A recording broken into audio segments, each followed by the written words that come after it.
They still whisper about him in old chronicles, not as a hero, not as a tyrant, but as the king who lost everything because of a duck.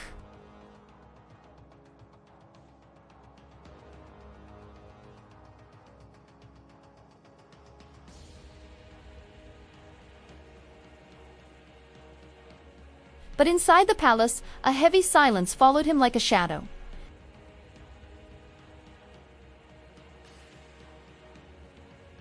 Power gave him command over armies and treasuries, but it never gave him peace.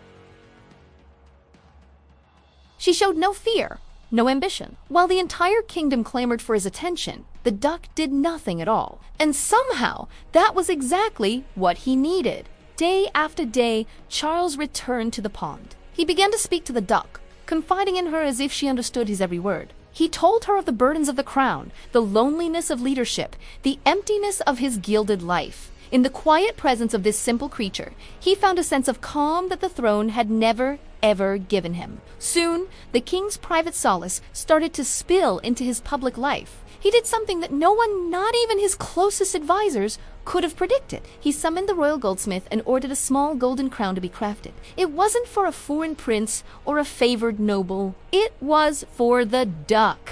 In a private ceremony by the water's edge, with only the rustling leaves as witnesses, he gently placed a tiny crown upon her head and declared her Queen Elfrida. To him, this act was deeply symbolic. It was a personal tribute to simplicity, a quiet rebellion against the endless, suffocating game of politics he was forced to play. But symbols have a power all their own, a power that can ripple outwards in unexpected ways. The whispers started almost immediately.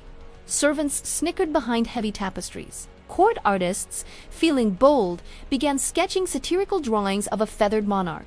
The nobles, ever watchful, would pretend to smile while silently counting how many of their peers bowed to the new queen and, more importantly, how many did not. Instead of backing down from the ridicule, Charles leaned into it. He saw their mockery not as an insult to him, but as a failure on their part to understand true loyalty. He ordered a magnificent pavilion to be built near the pond, a miniature palace decorated with gold leaf and soft feathers, a worthy home for Queen Elfrida. Courtiers were now expected to formally acknowledge her during processions. New taxes were levied to fund the project. Participation in this strange new ritual became the ultimate test of loyalty to the king. The duck was no longer just an animal. She had become a mirror. To the common people, struggling with the new taxes, she reflected a king who was losing his grip on reality. To the ambitious nobles, she was the ultimate proof of his weakness, a sign that the throne was ripe for the taking. But to Charles, she was the only honest, uncomplicated presence left in his world.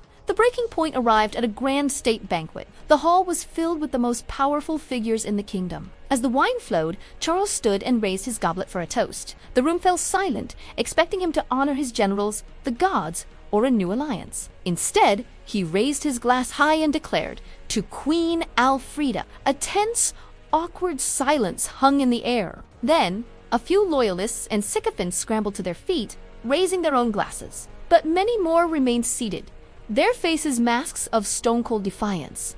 That single moment fractured the court. The lines were drawn. That very night, secret alliances shifted. Coded letters were dispatched by candlelight. Guards, once sworn to protect the king, were bribed with promises of gold and promotion. The rebellion didn't come with the roar of a mob or the clash of swords. It came quietly, at dawn. Soldiers loyal to the conspiring nobles surrounded the palace. The first thing they did was tear down the golden pavilion by the pond, smashing it to splinters. Charles was confronted in his own throne room, not by enemies, but by the very men who had sworn oaths of loyalty to him just weeks before. They declared him unfit to rule. His mind lost to madness. His crown was taken from his head, his royal titles erased from the records as if he had never existed. As he was escorted into exile, a prisoner in his own kingdom, Charles looked back one last time. He wasn't looking at the throne he had lost, or the men who had betrayed him.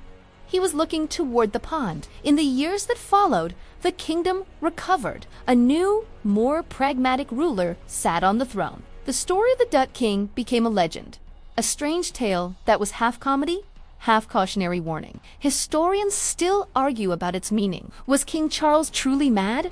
Was he just profoundly lonely? Or did he, in his own eccentric way, understand something that others didn't? That power without meaning, without a genuine connection to something real, eventually collapses under its own hollow weight. One thing is certain, the king who crowned a duck didn't just lose his throne, he became a story. A story told whenever rulers, or any of us for that matter, forget the fragile line between personal meaning and public perception, between a symbol and the reality it's supposed to represent. Thanks for watching. If you enjoyed this story, be sure to like, subscribe, and hit the notification bell so you don't miss our next dive into the strange and forgotten corners of history.